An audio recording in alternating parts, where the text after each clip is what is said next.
魔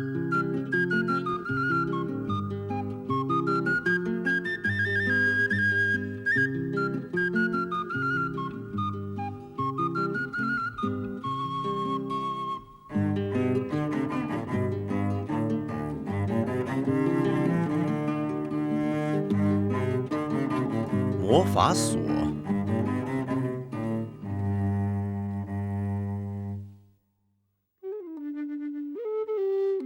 很久很久以前，有一个穷妇人，她有一个儿子。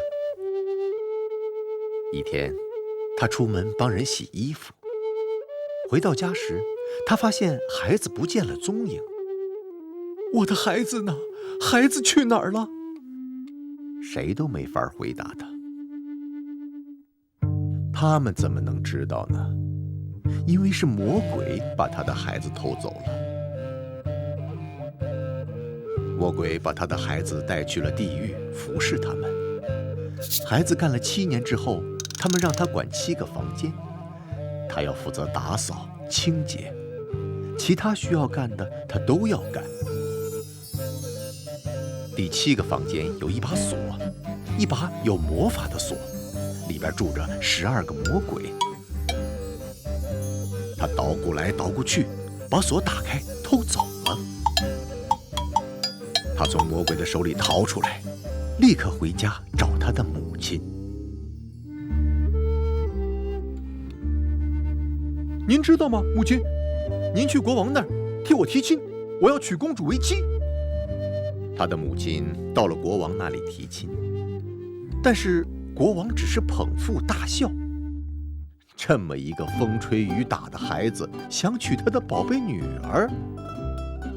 他说：可怜的灵魂呐！如果你儿子能在1夜之间把那片森林都砍倒，我就把女儿嫁给他。夫人回家，将国王的话转告给他儿子。他的儿子说：如果需要这么办，没问题啊。夜晚降临时，他打开了魔法锁，12个魔鬼立刻出现在眼前。去，早上之前砍倒那片森林，寸草不留，连根也不剩。魔鬼们便去了。第2天早晨，森林无影无踪。小伙子去向国王复命，并要求国王将女儿许配给他。如果森林原处早上能变成绿油油的耕地，那它就是你的了。对于小伙子来说，这易如反掌。他有魔法锁，能办一切事。早上，一片绿油油的麦田出现在了森林原处。小伙子又去见国王：尊敬的陛下，您要的我办到了。国王望出去，看到了美丽的耕地。嘿，好吧，到现在为止你都办到了。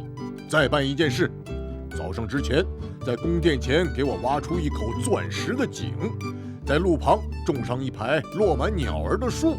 如果能办到，我的女儿就是你的了。小伙子回家打开了魔法锁。早上，王宫前要有钻石的井，还要有落满了鸟儿的树。隔天，国王望出去，差点被钻石的亮光和满目的美景给晃瞎。他简直不敢相信。嘿，这个小伙子够格当女婿。于是，小伙子得偿所愿。第2天，天上吊着一条金链子，链子上挂着一座美丽的宫殿，一对新人就住在那里。有一天，女婿去打猎，把魔鬼锁留在了妻子那里。妻子不知道这把生锈了的破锁有什么用，因为丈夫并没有告诉她。魔鬼们有一个好姐妹儿，是一个丑陋不堪的老巫婆。老巫婆趁机来到宫殿前吆喝：新锁换旧锁。公主回道：这里有一把。老巫婆要的就是这个，她立刻从口袋里掏出一把新锁，换了魔法锁。